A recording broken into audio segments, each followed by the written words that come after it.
서 이제 저희들 이제 반환점, 전환점이죠. 이제 막 반을 지나서 반이 어딘가 하는데 에베소서 총 6장인데요. 이제 반일 하면 3장 지나서 이제 4장으로 오늘부터 이제 시작하게 되는데요. 바로 교회의 하나됨이라는 말씀으로 저를 함께 보기 원합니다.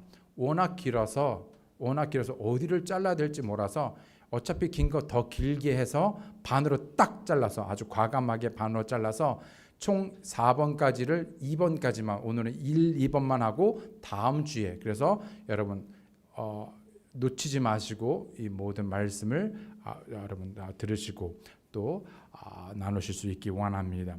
이 시간을 저를 다시 한번 다 함께 일어나셔서 하나님 말씀 보실 때 에베소서 4장 1절로 6절에 있는 말씀 다 함께 보실 때 제가 대표해서 읽겠습니다. 에베소서 4장 1절로 6절에 있는 말씀 그냥 스쳐 지나가는 생각인데요. 산부인과 의사들이 제일 좋아하는 성경이래죠. 에베소서. 에베소서 4장 1절로 6절 반응해 주셔서 감사합니다. 에베소서 4장 1절로 6절에 있는 말씀 다 함께 보실 때 제가 대표해서 읽겠습니다. 그러므로 주의 갇힌 자 된 내가 너에게 간청하노니 너희는 너희를 부르실 때 허락하신 그 부르심에 합당하게 걷고 모든 겸손과 온유와 오래 참음으로 사랑 안에서 서로 참아주며 화평에 매는 띠로 성령이 하나 되게 하신 것을 힘써 지키라. 너희를 부르심의 한 소망 안에서 너희가 부르심을 받은 것 같이 한 몸과 한 성령이 있고 한 주와 한 믿음과 한 침례가 있으며 한 하나님이 계시니 곧 모든 것의 아버지시라. 그분께서는 모든 것 위에 계시고 모든 것에 두루 계시며 너희 모두 안에 계시느니라. 아멘. 잠시 말씀을 기도하시겠습니다. 하나님 아버지 감사합니다. 이 시간에 저희들 하나님 그 말씀을 듣고자 이 자리에 섰습니다.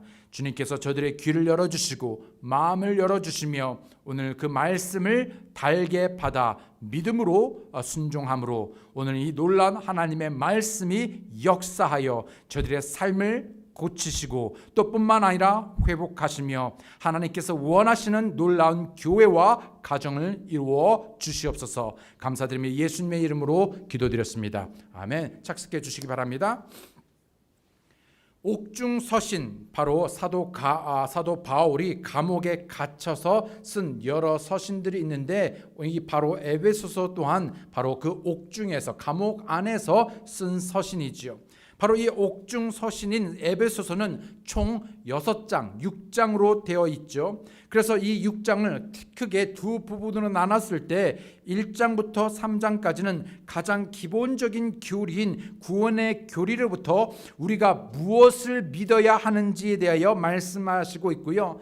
그 바로 후반장인 바로 4장부터 6장까지는 그 믿음을 가지고 실제적으로 어떻게 우리가 적용하며 믿음으로 살아야 하는지에 대해 말씀하고 있습니다. 바로 그 첫 번째 시간이 바로 오늘인 것이죠. 사도 바울은 4장 첫 번째 구절에서 무엇인가를 위해 간청하고 있습니다. 그러므로 주의 갇힌 자 된 내가 너에게 간청하노니, 무엇을 간청하고 있냐면 바로 근데 여러분 우리가 주목할 것은 지금 사도 바울이 어디에 있다고요? 감옥에 갇혀 있다고 말하고 있습니다. 감옥에 갇혀 있는 자기 자신을 위해서 간청하는 것이 아니라 지금 감옥에 갇힌 나를 위해서, 나의 필요를 위해서 간청하고 부탁하는 것이 아니라 바로 교회의 하나됨, 오히려 교회 감옥 밖에 있지만 자유로운 것 같지만 오히려 진리로부터 자유로운 것이 아니라 갇혀 지낼 수 있는 그런 저들을 향해서 가장 먼저 교회가 하나 될 것을, 교회의 하나됨을 위해서 간청하고 있습니다. 왜 그렇습니까? 그 이유는 바로 하나 되어야 하는 교회가 하나 되지 않기 때문인 것이죠. 바로 주의 교회가 하나 됨으로 주의 목적을, 주의 사명을 감당해야 되는데 끊임없이 사단으로 인하여, 바로 악한 괴계로 인하여 이 교회가 분열되고 혼란스러우며 하나 되지 못함으로 주의 사역이 온전히 이루어지지 못하기에 사도 바울은 오히려 갇힌 자 되어서 감옥 가운데 있었음에도 불구하고 그의 간절한 간청은 바로 무엇이었냐? 바로 교회의 하나됨이었습니다. 당시 초대 교회에는 유대인과 이방인 간의 갈등이 있었습니다. 물론 교회에 여러분 수많은 이외에도 많은 문제들이 있었죠. 완벽한 교회가 없습니다. 여러분 사람들이 모인 곳이기에 여러분 사람들이 모인 곳에 사람이 묻어나는 수많은 문제들을 야기하고 그런 문제들을 가지고 있죠. 초대교회뿐만 아니라 현재 수많은 교회들 가운데에서도 여러분 크고 작음을 떠나서 여러분 문제 없는 교회가 어디 있습니까? 그렇다면 여러분 교회에만 문제가 있습니까? 교회 밖에 믿지 않는 삶에도 가정에도 얼마든지 문제가 있는 것이죠. 그런데 문제 있고 없고의 문제가 아니라 그 문제를 어떻게 성경적으로 하나님의 원리의 말씀으로 우리가 해결하고 회복되어지며 치유될 수 있을까? 당시 이 에베소서 교회에도 놀라운 교회였음에도 불구하고 여러분 여전히 유대인과 이방인들 사이에 믿는 자들 간에 갈등이 있었다는 것입니다. 서로 간에 생활 양식이 달랐습니다. 그러지 않았습니까? 유대인들이 살아오던 삶의 방식이 있었고 전혀 그런 백그라운드가 없는 이방인들의 그런 세상적인 삶의 패턴, 묻어나왔던 평생을 살았던 그런 삶의 방식이 있다 보니 여러분 어떻겠습니까? 여러분 우리가 늦지막히에 구원받았어요. 어렸을 때부터 구원받고 자라기보다도 여러분 우리가 늦지막히에 우리가 구원받게 되면 여러분 뭐가 어려웠습니까? 옛날에 내가 한때 살던 방식이 잘 바뀌지 않는 것이죠. 그런 삶의 방식이 세상과 하나님의 어떤 세상, 교회와 교회 밖에 그 모든 것이 혼란되고 또 어려운 갈등을 야기하게 되듯이 바로 이들 간에도 생활의 양식이 다름으로 갈등이 있었고요. 또 뿐만 아니라 사고 방식이 달랐습니다. 유대인의 사고의 방식과 유대인이 아닌 이방인들의 사고의 방식이 달랐습니다.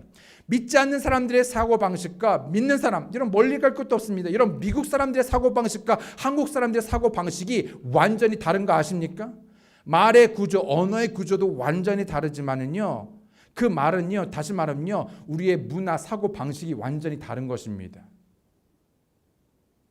예. 정통이 달랐죠. 종교적인 배경 등 정말 모든 수많은 모든 것이 너무 달라도 너무 달랐죠. 게다가 육체의 할례를 받느냐 마느냐를 놓고 고기를 먹느냐 마느냐 먹는 문제를 놓고 옳고 그름을 따졌습니다. 그러나 이러한 것들은 옳고 그름의 문제가 아니라 다름의 문제에 있었던 것이죠. 그 다름을 인정하지 않았습니다. 그 다름을 가지고 틀리다, 옳다를 했기 때문에 문제가 되는 것이죠.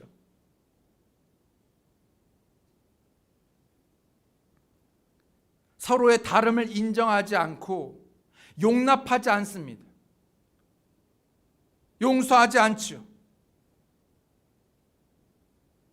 그럼에도 불구하고 하나님의 은혜를 입은 하나님의 은혜로 구원받은 자들이 하나 되기를 힘쓰는 것이 아니라 왜 하나 될 수 없는지를 시비를 가릅니다.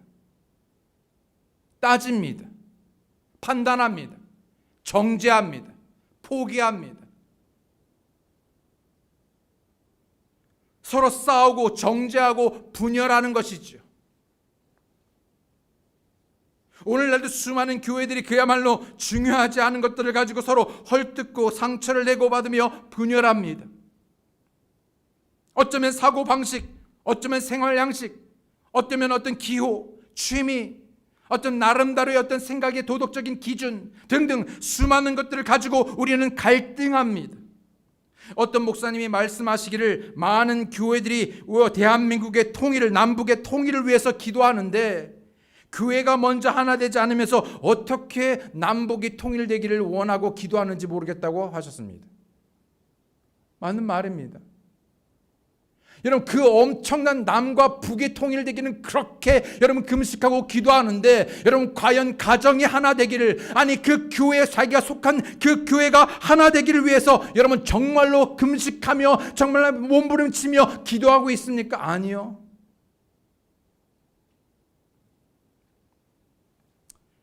교회라는 곳이 워낙 천차만별의 사람들이 모이는 곳입니다.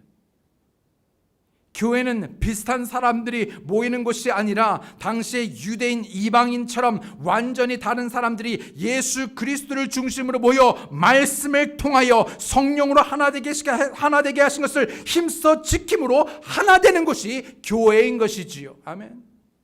때문에 남자, 여자, 젊은 사람, 아니면 나이 든 사람, 남녀노소, 그러면 어쩌면 성별의 차이, 세대의 어떤 세대 간의 차이, 인종의 차이, 문화의 차이, 신분의 차이, 교육의 차이를 뛰어넘어 예수님 한 분으로 인하여 하나 되는 것이 바로 교회인 것입니다. 그 복음이 우리를 하나 되게 하셨습니다. 복음으로 하나 되게 하셨는데, 그 복음으로 우리가 주님 안에 거하게 됐는데, 이제는 우리가 그 안에 거하면서 그 하나됨을 걷어차는 것이지요. 죄인들, 병자들, 마음의 상처를 입은 사람들 모두같이 하나같이 버림받고 정말 수용될 수 없는, 정말 이 세상에서 버려진 그 혈류병의 여인과 같은 사람들이 정말 수두룩한 것이 정말 모두 하나같이 흠 있는 사람들이 예수 그리스도의 보혈로 씻김을 받고 용서를 받은 사람들이 모인 것이 바로 교회인 것입니다.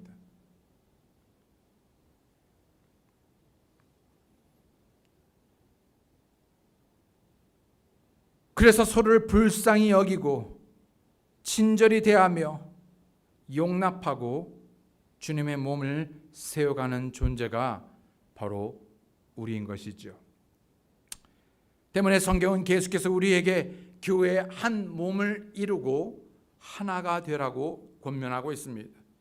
고린도전서 1장 10절에 형제들아 이제 내가 우리 주 예수 그리스도의 이름으로 너에게 간청하노니, 사도 바울은 에베소 교회뿐만 아니라 고린도 교회 여러 가지 이유들로 갈등하고 분열하고 있는 저 교회를 향하여 간청하고 있습니다. 그러나 자신의 이름으로 그저 개인의 어떤 그것을 뛰어넘어 바로 누구 때문에, 누구로 말미암아 바로 우리의 주인 되시고 주 되신, 그리고 우리의 예수 그리스도의 이름으로 너에게 간청하노니, 너희는 다 같은 것을 말하고 너희 가운데 분쟁이 없이 같은 생각과 같은 판단 안에서 완전히 함께 결합하라고 말합니다.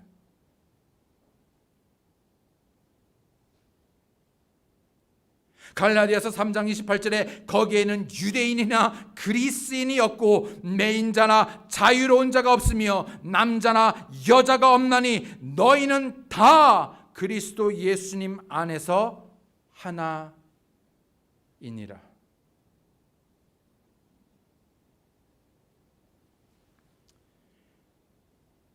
예수님의 교회가 하나 되는 것은 사도 바울의 간절한 바람뿐만 아니라 예수님의 간절한 바람이었고요, 예수님의 기도 제목이었습니다. 기도였습니다. 요한복음 17장 20절로 23절에 보게 되면 내가 이 사람들만을 위해 기도하지 아니하고 그들의 말로 인하여 나를 믿는 자들 위해서도 기도하오니, 그러니까 당시의 제자들뿐만 아니라 당시의 사람들뿐만 아니라 그 이후에 복음을 듣고 구원받는, 정말 세대간에 구원받은 수많은 사람들 그걸 거쳐서 오늘날의 교회들에게도 마찬가지로 위해서 기도하시는데, 뭘 위해서 기도하십니까? 이것은 그들이 다 하나가 되게 하려 함이니이다. 아버지여, 아버지께서 내 안에, 내가 아버지 안에 있는 것 같이 그들도 우리 안에서 하나가 되게 하사 아버지께서 나를 보내신 것을 세상이 믿게 하옵소서. 아버지께서 내게 주신 영광을 내가 그들에게 주었사오니 이것은 우리가 하나인 것 같이 그들도 하나가 되게 하려 함이니이다. 내가 그들 안에 있고 아버지께서 내 안에 계시나니 이것은 그들이 하나 안에서 완전하게 하려 함이며, 아버지께서 나를 보내신 것과 또 아버지께서 나를 사랑하신 것 같이 그들도 사랑하신 것을 세상이 알게 하려 함이니이다.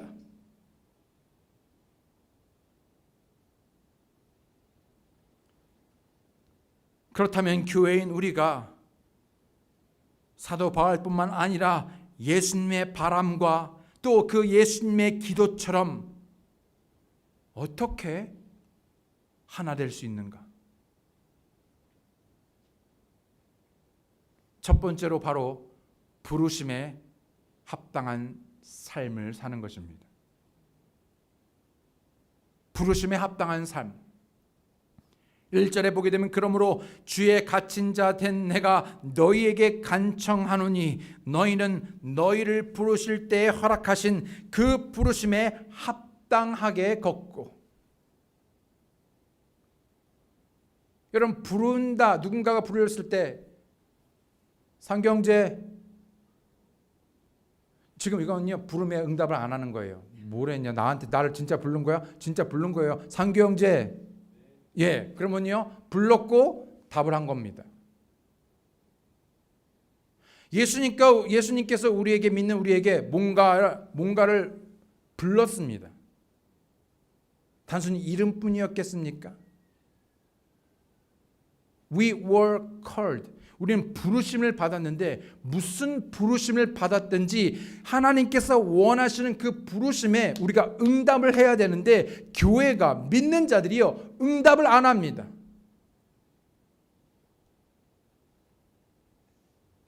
부르심, calling.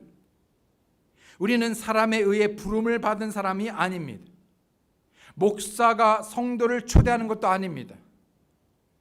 예, 제가 여러분을 초대하는 게 아니에요.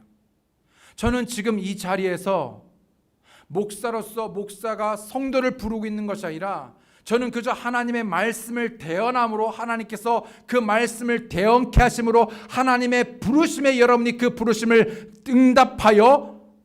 응답하기를 원하시는 것이죠. 하나님께서 부르셨다는 것을 기억해야 합니다. 하나님께서 죄 가운데 빠져 죽어가는 우리를 건져 살려주시고 세상에서 우리를 어떻게 하셨습니까? 세상에서 우리를 불러내셨습니다. 그것이 교회죠.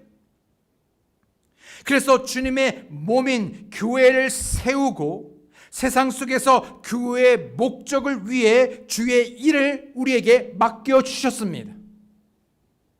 주님의 복음을 선포하고 영광을 나타내는 것이지요. 이것이 바로 에클레시아, 바로 교회인 것이지요. 어디로부터? 세상으로부터 불려져 나와 바로 지역적으로 주의 몸을 함께 이루며 위로는 하나님께 영광이요 또 뿐만 아니라 밖으로는 예수 그리스도의 복음을 증거함으로 주의 사역과 주의 목적을 함께 이루어가는 그 사명을 감당하는 그래서 불려낸 존재인 바로 교회가 여러분과 우리인 것입니다.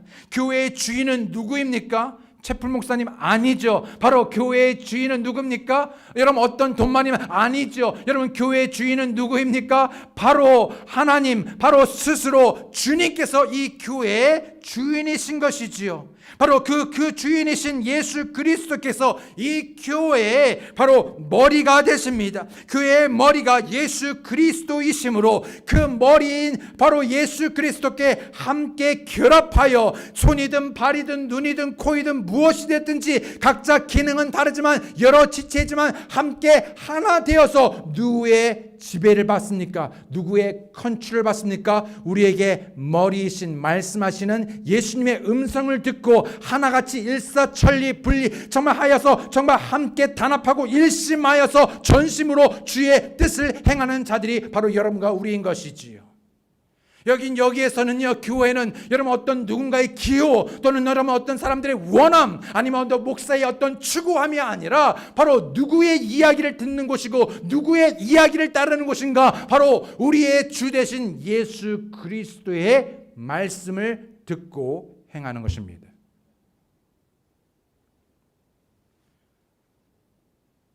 하나님께서 우리를 교회로 부르셨습니다.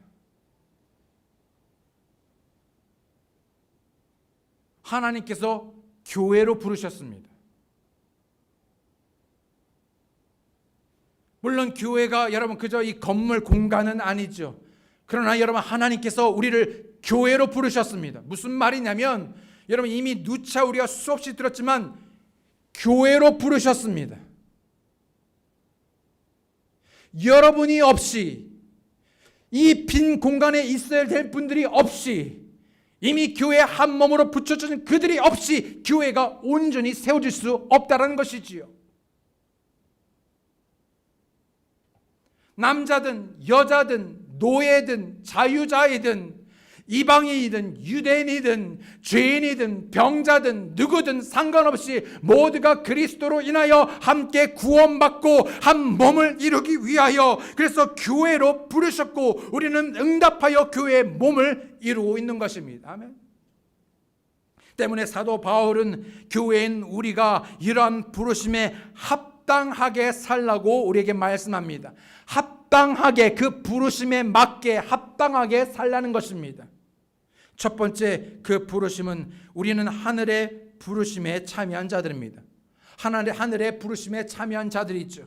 히브리서 3장 1절에 보게 되면, 그러므로 거룩한 형제들 곧 하늘의 부르심에 참여한 자들아, 우리의 신앙의 고백의 사도시며 대제사장이신 그리스도 예수님을 깊이 생각하라. 여러분, 우리는 무엇의 부르심을 받았습니까? 하늘의 부르심에 참여하는 자들입니다. 하늘의 부르심이란 말은 하늘의 소망을 두고 하늘의 애착 애정을 두며 위로부터 오는 영적인 선물들을 받고 하늘에 우리의 보물들을 쌓아두도록 부르심을 받았다라는 것이죠. 그렇다면 여러분, 이 부르심에 응답하고 계십니까?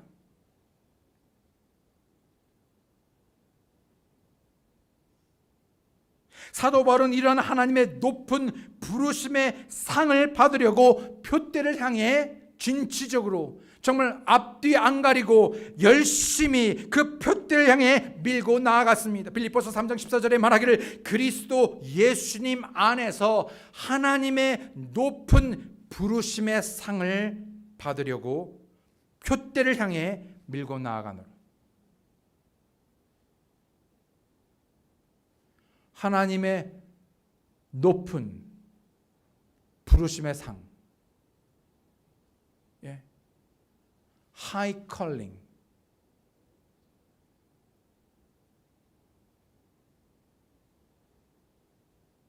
있으십니까?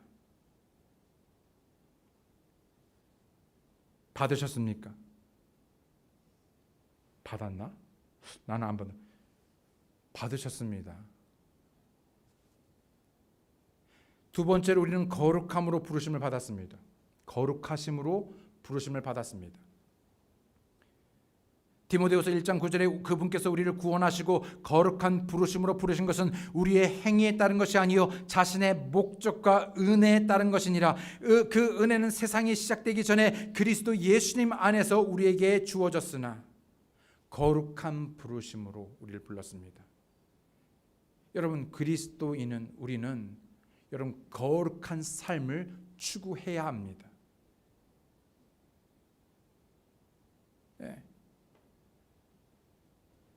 거룩한 삶에 대한 하나님의 부르심에 응답해야 되는데 아무도 응답하지 않습니다. 오히려 말대꾸하죠. 우리가 사람인데 어떻게 거룩해? 내가 너 거룩한 것처럼 너희도 거룩하라는데 아이고 어떻게, 목사도 사람인지라 그러면서 목사도 변명하고 성도도 변명하고 어떻게 그렇게 해서 이 세상을 살아갑니까? 아이고 그러면서 우리가 부르심은 받았는데 응답하지 않거나 응답은 하는데 말대꾸하거나. 여러분, 자녀들이 말대꾸하면 여러분 눈빛이 흔들리시죠?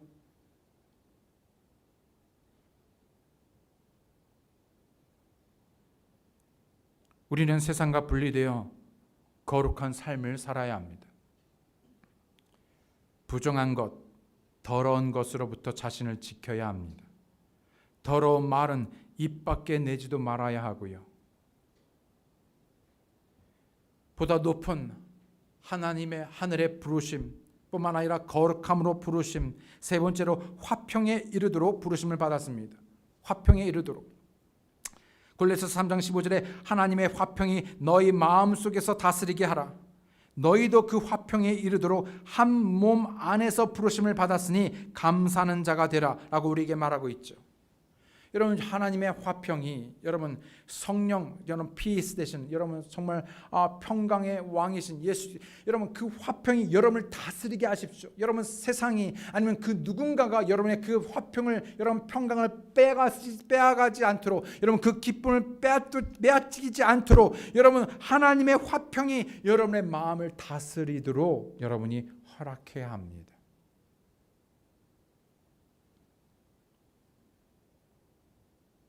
무엇이 우리의 화평을 빼앗아 갑니까? 무엇이 우리 교회가 화평하지 않도록 합니까?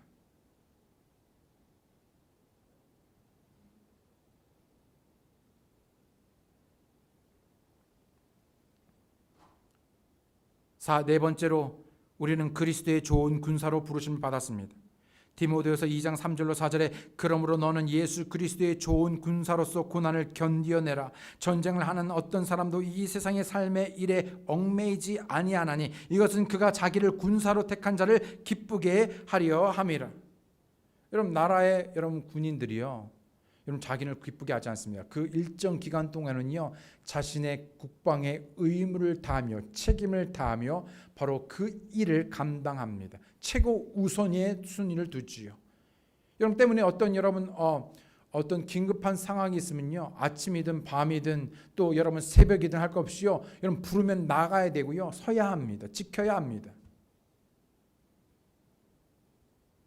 그런데 우리는 그리스도의 군사로서 부름을 받았다는 것이지요. 여러분 지금 우리는 전시 상황입니다. 여러분 노는 상황이 아니에요. 지금 우리는 현재 영적인 싸움의 노인자로서 여러분 하나님의 군사로서 우리가 정신을 차리고 깨어 있어서 맞서 싸우게 하여 전신갑주를 취하고 싸우지 않으면 우리는 반드시 백전백패할 수밖에 없는 때문에 우리는 깨어 있어 여러분 정신을 차리고 여러분 전신갑주를 입고 이 영적인 전쟁에 우리가 임해야 하는데 칼이 어디 있는지 총이 어디 있는지 무기 여러분 전혀 여러분 그런 삶을 삽니다.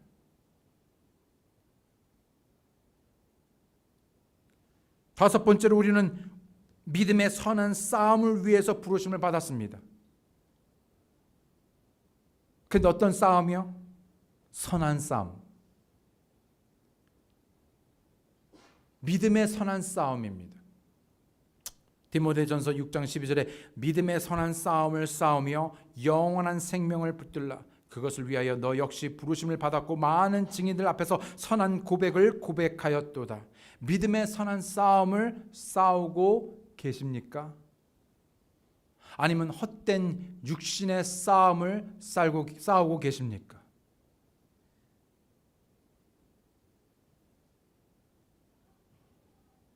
육신적인 싸움은 잘하죠. 원래가 그렇게 태어났습니다. 그런데 진짜 믿음으로 믿음의 선한 싸움을 싸우고 있냐는 것입니다. 여섯 번째로 우리는 고난으로 부르심을 받았죠. 베드로전서 2장 21절에 참으로 너희가 심지어 그 일을 위해 부르심을 받았나니 그리스도께서도 우리를 위해 고난을 당하심으로 우리에게 본을 남기사 너희가 자신의 발자취를 따라오게 하셨느니라. 그러면서 뭐라고 말하고 있냐면 우리를 고난으로 부르셨다는 것입니다. 여러분 고난이 없는 삶이 믿음의 삶이 아니라 믿는 가운데 오히려 우리가 더 많은 고난을 받을 수 있다라고 말합니다. 오히려 너희가 당황하지 말라고 하는 것이죠. 오히려 그것을 당연하게 여기랍니다. 그러면서도 여러분 고난으로 해서 여러분 믿음에서 떠나는 것이 아니라 오히려 그 선한 싸움을 힘써 싸우라고 우리에게 말하고 있는 것이죠. 오히려 여러분 애매한 고난, 여러분 육신으로 인하여서 여러분 고난을 받는 것이 아니라 주님으로 인하여 받는 고난을 기뻐하라고 말하고 있습니다. 베드로전서 3장 9절에 악을 악으로 욕설을 욕설로 갚지 말고 오히려 그와 반대로 축복하랍니다.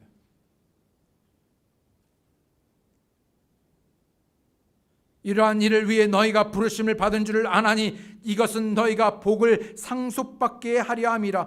결국은 하나님께서 여러분을 축복하시고 하나님께서 여러분을 사용하셔서 정말 여러분이 원하시는 그런 열매 맺는 풍성한 삶으로 여러분 이와 같은 말씀을 우리에게 주시는데 우리는 꼭 중요한 순간에 악을 악으로 합니다. 악을 더 큰 악으로 갚아주는 것이지요. 나중에는요 누가 더 악한지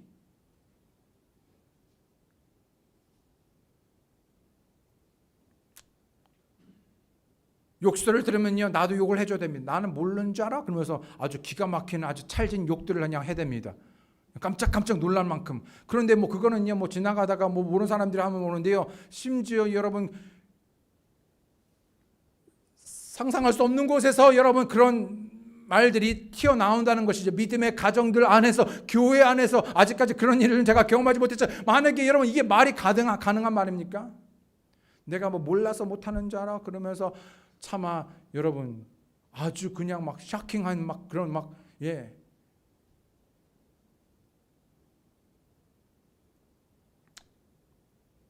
일곱 번째로 우리는 주님의 제자로 부르심을 받았습니다. 마가복음 8장 34절 그분께서 전에 사람들을 자기 제자들과 함께 불러 그들에게 이르시되 누구든지 나를 따라오려거든 자기를 부인하고 자기 십자가를 지고 나를 따를지니라. 제자로 부르셨습니다. 완전히 헌신. 여러분 제자 훈련 받고 계신 분들 또 받으신 분들 여러분 첫 번째 과의 첫 번째 서론에서 나오는 게 뭡니까? 제자란 뭡니까? 완전히 헌신되어 따르는 자들.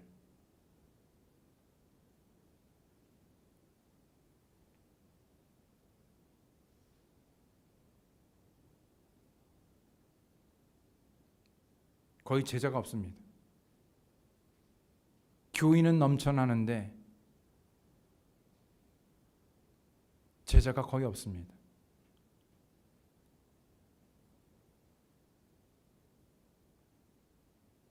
누가복음 9장 23절에 또 그분께서 그들 모두에게 이르시되 어떤 사람이 나를 따라오려거든 자기를 부인하고 날마다 자기 십자가를 지고 나를 따를지니라. 이 뒷말은 없어져야 되잖아요. 나를 따라오려거든 따라와라 그러면요. 그래도 또 따라올 자들이 많을까 적을까 진짜 그래도 정말 좋은데 거기다가 대고 그냥 마음을 크게 먹고 네 그러면 따라가겠습니다 하려고 그러는데 아니 그뿐만이 아니라 너를 부인하고 너를 죽이고 뿐만 아니라 날마다 너의 십자가를 지고 나를 따라야지 나를 따라올 거라고 말하니 여러분 누가 그냥 그럼에도 여러분 기꺼이 따라가시겠습니까?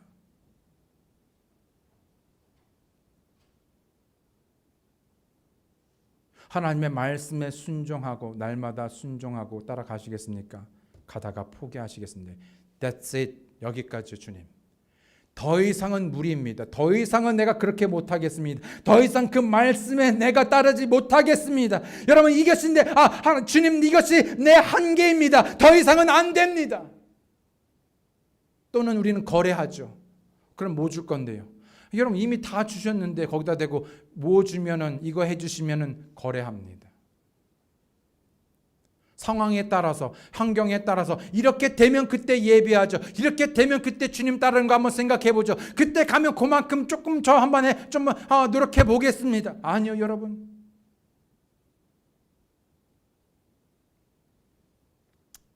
부르심에 합당한 삶이란 바로 이러한 삶을 살라는 것이죠. 두 번째로 교회가 하나 되기 위해서는요. 바로 겸손이 필요합니다. 오늘은 여기까지 할 겁니다. 겸손까지. 겸손이요. 그러므로 주의 갇힌 자 된 내가 너에게 간청하노니 너희는 너희를 부르실 때 허락하신 그 부르심에 합당하게 걷고 그러면서 뭐라고 말합니까? 모든 겸손과.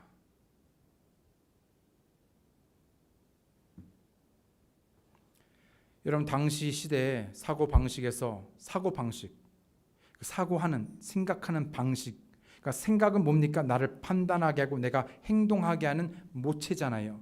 그 사고 방식에서 겸손이라는 거는요. 겸손은 종이나 노예가 가져야 할 덕목이었습니다. 그러니까 나는 겸손하지 않아도 되고 내가 겸손할 필요가 없습니다. 내 사전에 겸손한 겁니다. 겸손 없습니다. 누구의 사전에 누구의 인생에 노예, 종, 쓸모없는 천한 것들만 겸손해야 됩니다.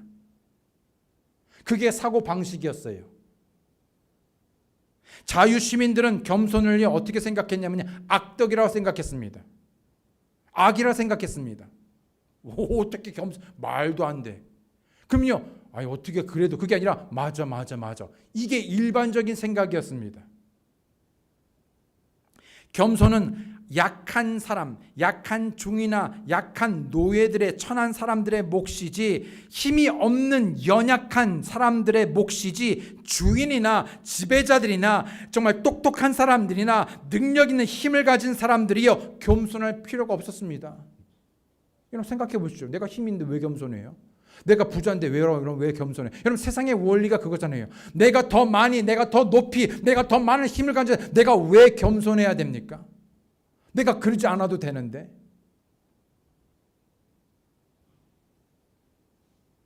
종을 부려야 하는 그들에게 주인이 겸손하면 그것은 생각할 수조차 없는 말도 안 되는 일이었고 일이 안 되는 것이지요.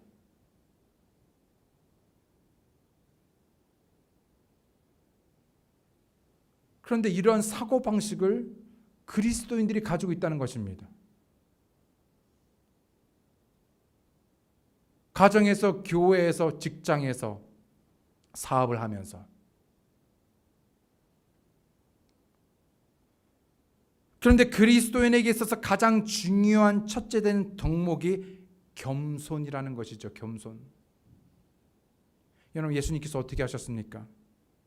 나는 마음이 온유하고 겸손하니.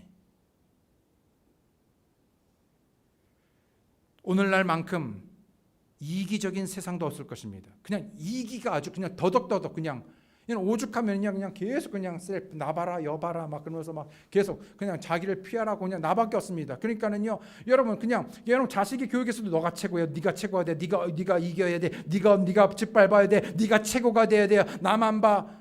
하여튼 그게 세상에 여러분 그게 트렌드입니다. 예. 내 감정이 제일 중요하고 내 어떤 것에 손해를 보면요 아주 치를 떱니다.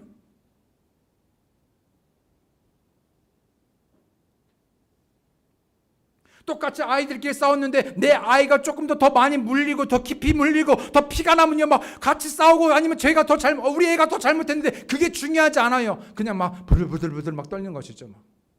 가서 내가 물어줘 말아줘.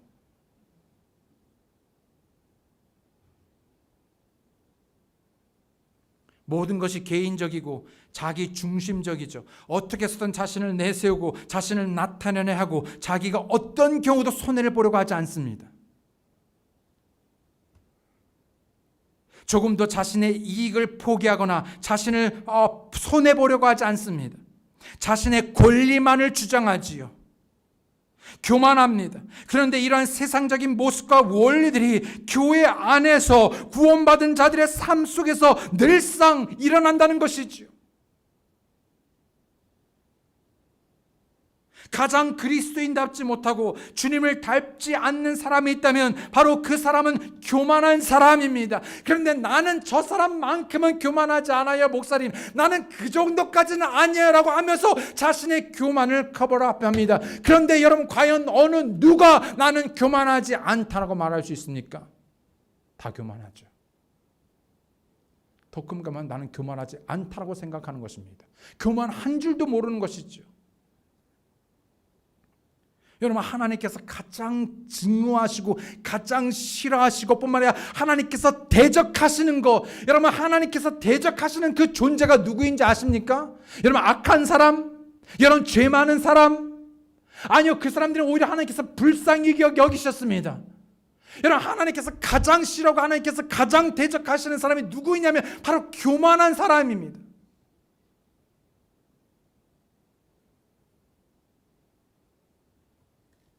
그러나 겸손한 자에게는 비록 흠이 있고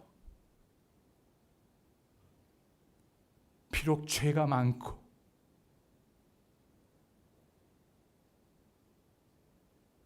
오히려 더 많은 바리새인들이 나는 저 죄인과 같지 않습니다, 그것을 감사합니다 하나님, 나는 그와 같이 살인하지 않았습니다, 간음하지 않았습니다, 나는 그만큼 죄를 짓죠. 아니 오히려 저는 주님을 예배했고 저는 주님에게 더 많은 11조를 드렸고 저는 더 많은 봉사를 했고 저는 더 많은 기도할 수 있고 저는 금식을 더 많이 했고 저는 적어도 저 사람 같지는 않습니다 라고 했던 그런 바리새인들이 오늘날 교회에 차고 넘치고 있지는 않습니까? 오히려 주님 저는 죄인입니다 라고 자신을 낮추고 겸손히 하나님의 얼굴을 구하는 사람들이 있습니까?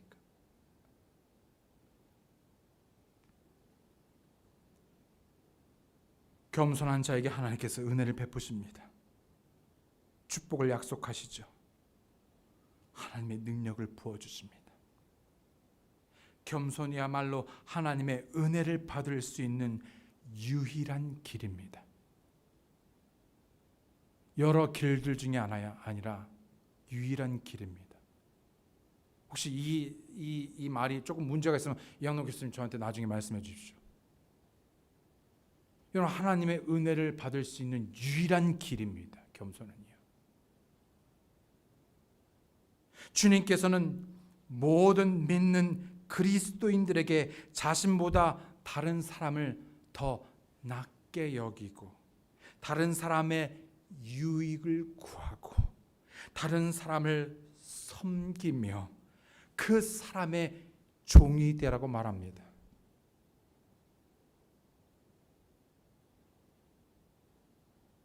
가능한 사람만이 아니라요. 손양원 목사님은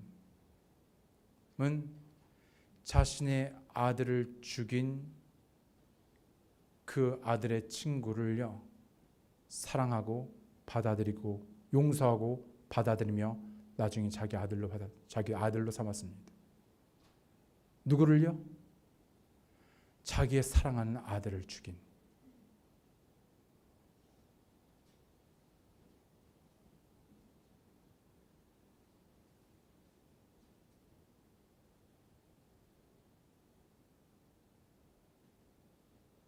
섬기는 척, 내가 좋아하는 사람만 섬기는 척 아니라 나에게 상처를 주고 전혀 받아들일 수 없는 그 사람을 섬기고 그 사람의 유익을 구하고 그 사람을 위해 기도하고 그 사람이 종이 되는 것. 바로 그 사람이 여러분과 저였습니다. 그래서 우리가 구원받은 거고요. 그래서 우리가 은혜를 받은 겁니다.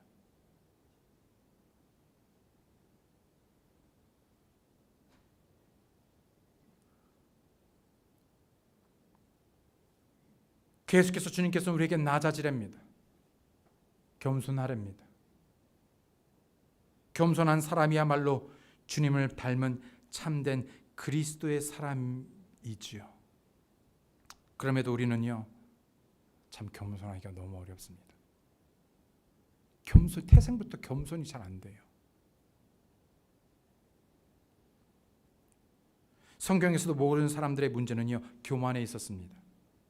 이 교만이라는 단어의 뜻은요, 겸손과 아주 대조적이죠. 겸손은 원래 그리고로 휴무스, 다시 말하면 흙이라는 단어로 땅바닥에 내려간다는 뜻입니다.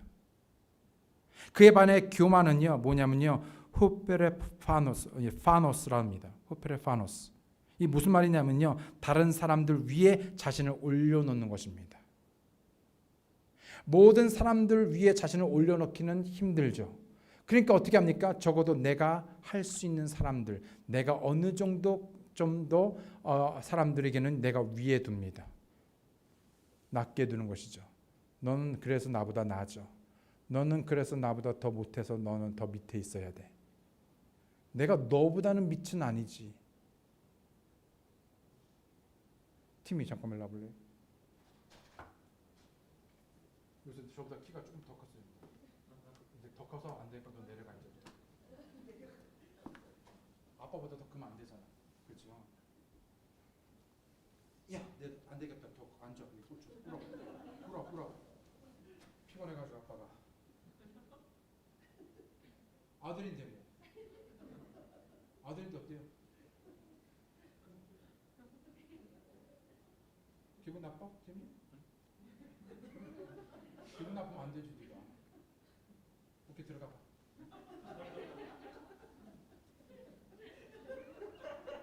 성경제 잠깐 나와볼래요? 성경제. 나 목사님이잖아, 그죠?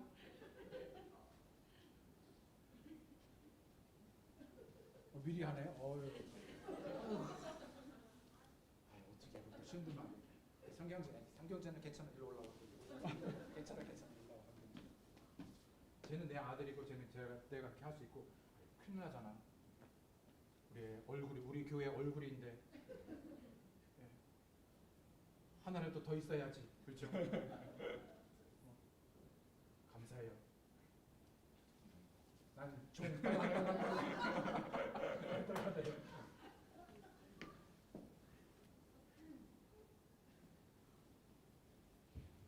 좀 혹시 우리가 그러고 있지 않습니까?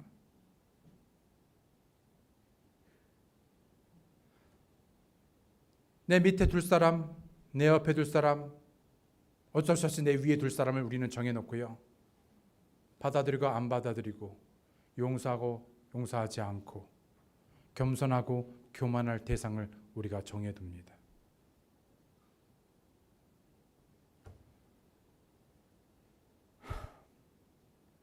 겸손과 교만의 차이를 보면, 겸손은 주님으로부터 가득한 것이고, 교만은 나로 가득한 것입니다.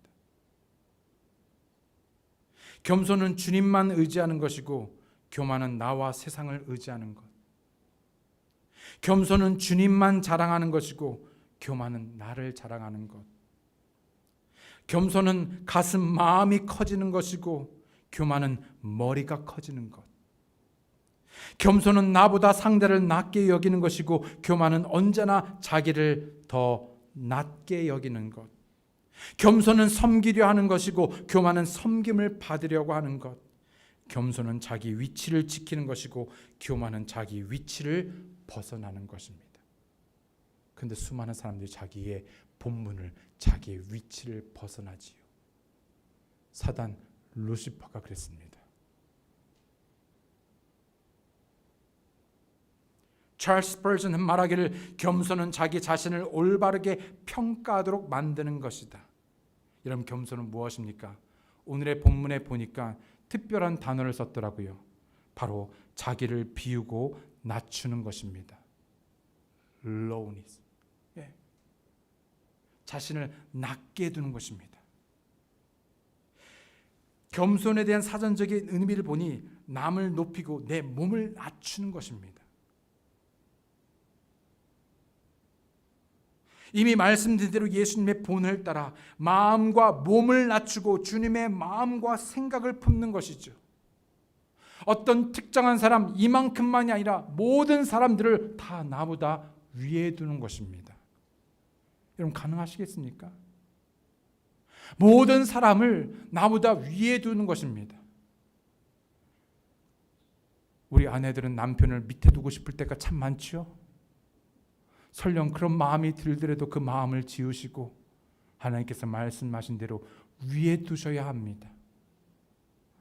여러분, 생각해 보십시오. 머리를 밑에다 둬보십시오. 머리를 밑에다 둬보십시오. 어떻게 되겠습니까? 괴롭겠죠. 온갖 더러운 냄새, 더러운 먼지, 눈에, 코에, 입에 다 들어가며. 가정의 머리가 누구입니까? 당연히 주님이시지만요, 하나님, 주님께서 누구에게 맡겨주셨습니까? 참으로 부족한, 연약한, 어찌됐건 있으나 마나하게 보일지라도 그분이 바로 여러분의 머리이십니다. 마찬가지로 나보다 다 위에 두는 것이죠. 빌립보서 2장 8절에 보니, 그러므로 그리스도 안에서 무슨 안위나 사랑의 무슨 위로나 성령의 무슨 교제나 무슨 인정이나 긍휼이 있거든. 기가 막히지 않습니까? 그리스도 안에서 무슨 안위나 무슨 위로나 성령의 무슨 교제나 무슨 인정이나 긍휼이 있거든. 너희는 같은 생각을 품고 같은 사랑을 가지며 한 마음과 한 생각이 되어 누구의? 주님의 내 기쁨을 성취하라. 어떤 일도 다툼이나 헛된 영광으로 하지 말고 오직 겸손한 생각으로 각각 자기보다 남을 더 낮게 여기며, 각 사람이 자기 일들만 돌아보지 말고 각 사람이 남의 일들도 돌아보라. 너희 안에 이 생각을 품을지니 그것은 그리스도 예수님 안에도 있던 생각이라. 그분은 하나님의 형체로 계심으로 하나님과 동등함을 강탈로 여기지 아니하셨으나 스스로 무명한 자가 되사 자기 위에 종의 형체를 취하시고 사람들의 모습이 되셨으며 사람의 모양으로 나타나사 자기를 낮추시고 죽기까지 순종하셨으니 곧 십자가의 죽음이라. 야고보서 4장 10절에 주의 눈앞에서 스스로 겸손하라. 그리하면 그분께서 너희를 높이시리라. 침례 요한이 그랬죠. 주님 앞에 몸을 굽혀 그분의 신발끈을 풀 자격도 없다고 말했습니다. 여러분, 당시만 해도요, 사람들은 여러분 예수가 누군지 아무도 알지 못했습니다. 그런데 그때 당시에 침례 요한은 가장 잘 나가는 사람이었죠. 가장 다른 무리가 많은 사람들이었습니다. 가장 영향력 있는 사람이었습니다. 어쩌면 피플지 100인 중에 가장 영향력 있는 사람 넘버 원이었을지도 모릅니다. 그런데 그가 아무도 모르는, 아무도 인지하지 못하는 바로 그 예수 그리스도 앞에 스스로 몸을 낮추고 오히려 말하기를 신발끈을 풀 자격도 없다. 뿐만 아니라 주님은 반드시 흥하여야 되고 자신은 반드시 쇠하여야 한다. 침례 요한뿐만 아니라 사도 바울이 그러하였죠. 가장 위대한 인물 중에 한 사람, 가장 성경을 많이 기록하고 또 뿐만 아니라 하나님께 쓰이고 가장 기적의 역사를 이룬 바로 놀라운 그 어느 누구도 흉내낼 수 없는 가장 뛰어나고 위대한 지도자여 그리스도인이요 하나님의 사람이었던 바로 사도 바울. 바로 그 사도 바울이 스스로에게 말하기를 그 사역 초기에 이렇게 자신에 대해 말했습니다. 고린도전서 15장 9절에 10절에 나는 사도들 중에 가장 작은 자니라. 에베소서 3장 8절에 뭐라고 말하고 있습니까? 그 후에는 기록하여 자신에 대해 말하는 처음에는 사도들 중에 가장 작은 사도니라. 그 다음에는요, 아니 성도들, 모든 성도들 중에서 가장 작은 자보다도 더 작은 자랍니다.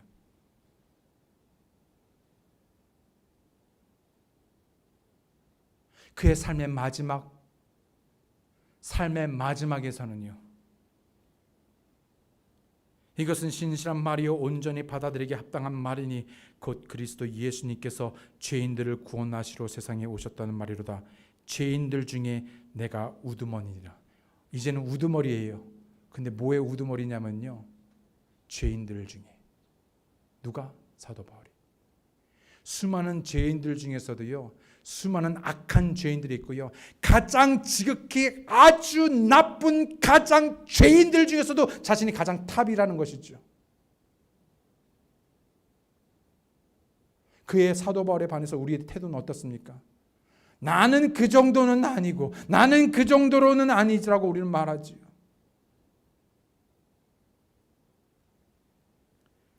사도 바울은 자신의 육체의 가시로 인해 깨지고 낮아지고 약하게 되었을 때 오히려 하나님의 은혜를 경험하게 되었습니다.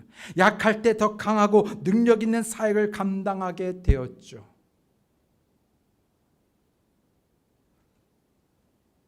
자신을 취하여 주십시오. 주님 깨뜨려 주십시오. 그리고 나를 다시 빚어 주십시오.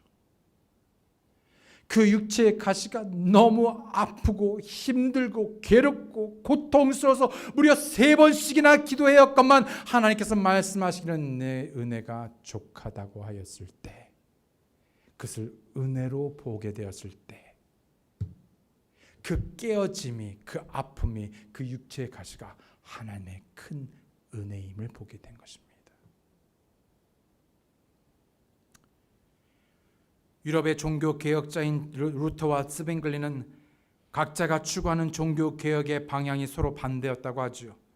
두 사람은 종교개혁에 대해 대화를 나눌 때마다 다른 의견들로 인하여서 충돌하고 또 얼굴을 붉히기 일쑤였다고 합니다. 어느 날 두 사람이 스위스의 산을 오르고 있었을 때 그때 마침 2마리의 염소가 매우 좁은 다리 위에서 소를 노려보고 있다고 합니다. 이런 어떻게 됐을까? 외나무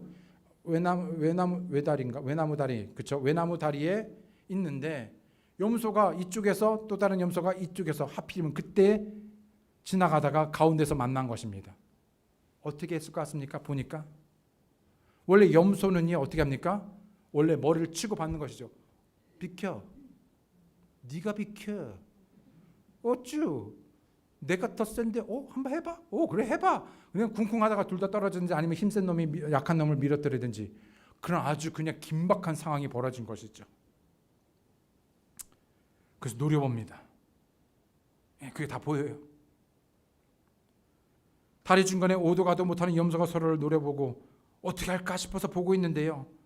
곧 한판 싸움이 붙을 것 같은 그런 막 긴박한 분위기, 그런 긴박한 상황이었는데요. 여러분 어떻게 되었겠습니까? 그 순간 전혀 예상치 못한 일이 발생했다고 합니다. 염소 한 마리가 갑자기 다리 위에 납작하게 엎드리는 것이었습니다. 그래서 다른 한 마리가 그 엎드린 염소의 등을 밟고 유유히 다리를 건너는 것이었습니다. 루터와 츠빙글리는 이 광경을 보고 큰 충격을 받았다고 하죠. 자기를 낮추는 겸손을 배우게 된 것입니다. 이 중요한 얘기를 하는데도 여전히 생각하기를 그래도 당신이 엎드리고 내가 먼저 등을 밟고 들여 밟고 가리이다 라고 생각하시는 분이 있다면, 그래도 당신이 낮추고 이번에 내가 먼저 밟고 가리이다 라고 생각하시는 분이 있다면 여러분 진짜 회개해야 합니다.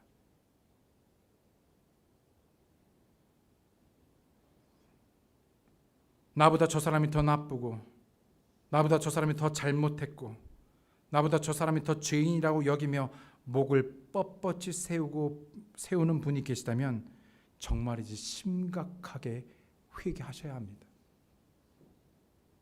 그냥 하는 말이 아닙니다. 제가 협박을 하려고 하는 말도 아닙니다. 정말 하나님을 두려워하신 줄 안다면 하나님 앞에 이런 무릎을 꿇으시고 회개하셔야 됩니다. 하나님 앞에 스스로를 낮춰야 합니다. 겸손은 다른 사람이 올라가도록 내가 한 걸음 내려가는 것입니다. 교회 안에서, 가정 안에서, 여러 관계 속에서 왜 다툼이 있습니까? 여러분 왜 싸움이 있습니까? 왜 다툼이 있습니까? 저 사람이 아니라 내가 겸손하지 않기 때문입니다. 뭐라고요? 저 사람 때문이 아니라 내가 겸손하지 않기 때문입니다. 왜냐하면 오직 교만에 의해서 다툼이 생기기 때문이죠. 저 사람이라도, 어떤 사람이라도 내가 겸손하면 다툼이 일어납니까? 안 일어납니까? 안 일어나죠. 그런데도 다툼이 일어나는 것은 나 역시 그와 마찬가지로 교만하기 때문인 것이지요. 우리가 먼저 하나님 목전에 눈앞에서 먼저 낮추고 겸손하면 하나님께서 우리를 높여주실 것입니다. 그럼에도 우리가 스스로 알아서 낮추지 않으면, 우리가 스스로 낮추지 않으면 하나님께서 낮추실 것입니다. 여러분 하나님께서 강압적으로 여러분 낮추시는 게 낫겠습니까? 아니면 알아서 낮추는 게 낫겠습니까? 아까 팀이 했을 때 팀이는 순순히 낮췄어요. 그런데 버팅기면요 누가 더 아프겠습니까?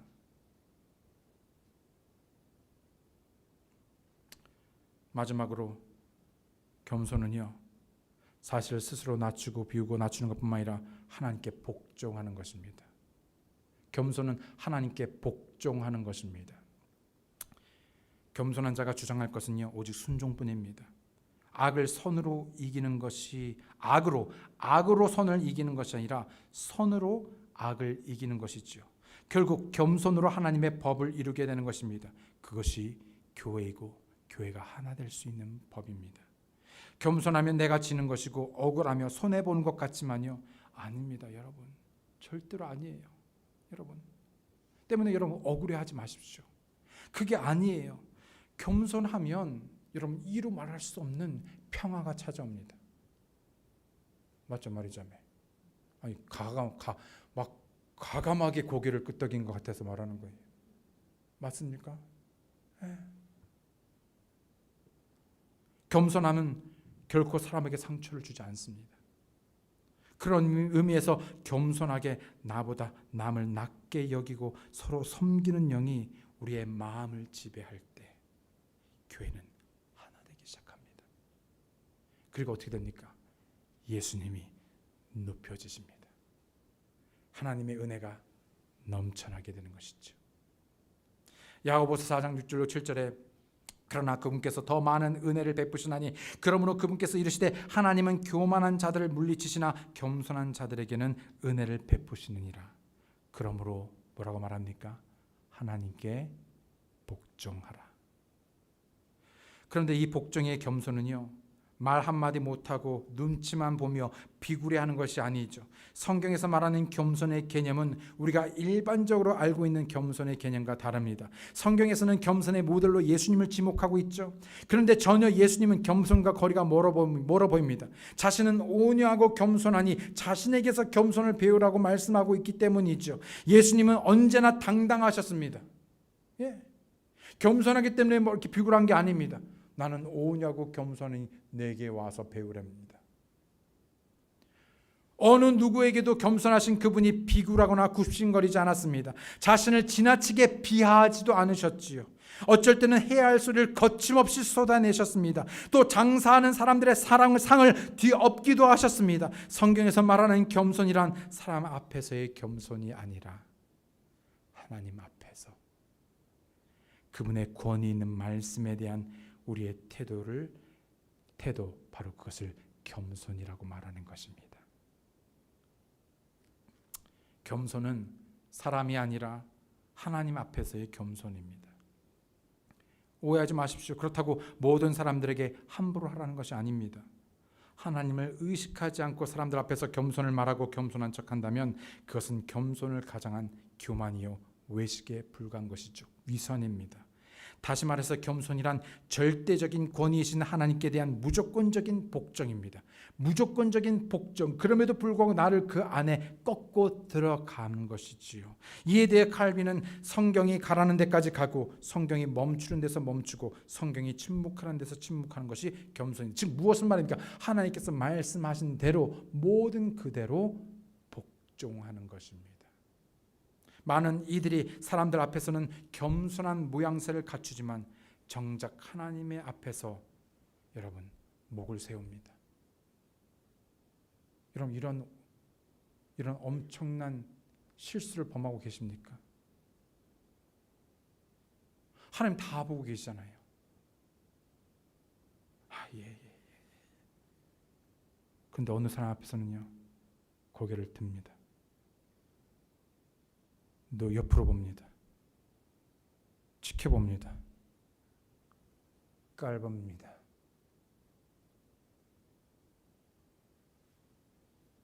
목을 뻣뻣하게 합니다.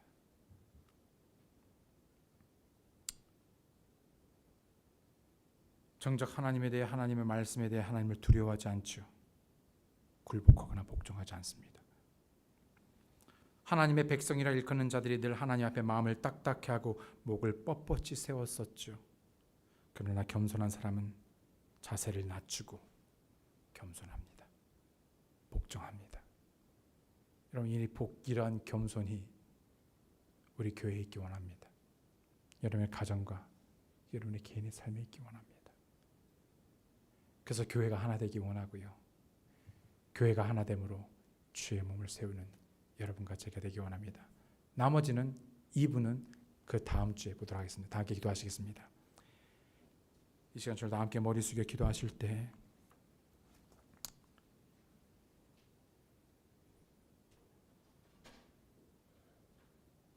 하나님의 부르심에 대하여 어떻게 반응하고 계신지요?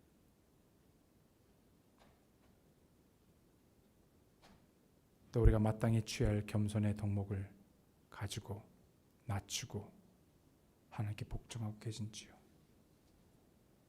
여전히 변명하며 여전히 꺾지 않고 자신을 포기하지 않으며 주님과 싸우시겠습니까?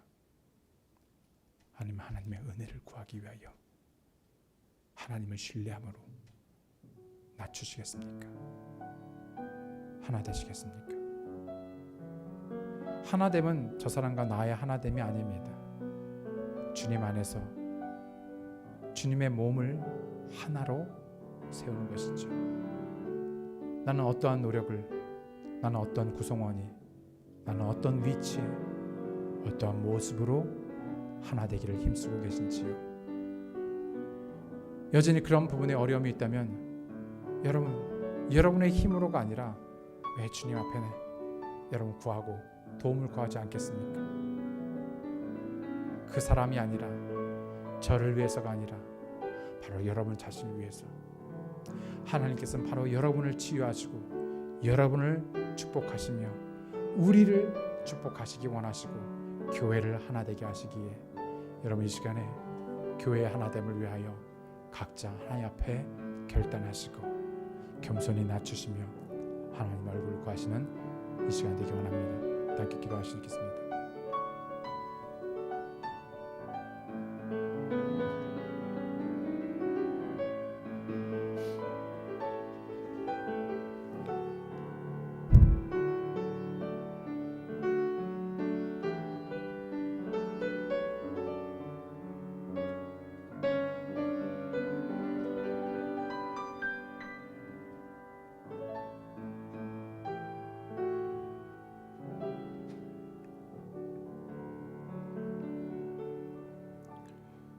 참으로 하나님 아버지 감사합니다. 하나님께서 우리에게 베푸신 은혜로 인하여 또 뿐만 아니라 하나님께서 우리로 주의 몸으로 함께 붙여주시고 하나 되게 하신 것을 우리들이 함께 힘써 지키며 오직 주님만을 위해 살아가시는 귀한 성도 될 수 있도록 주여 도와주시기 원합니다.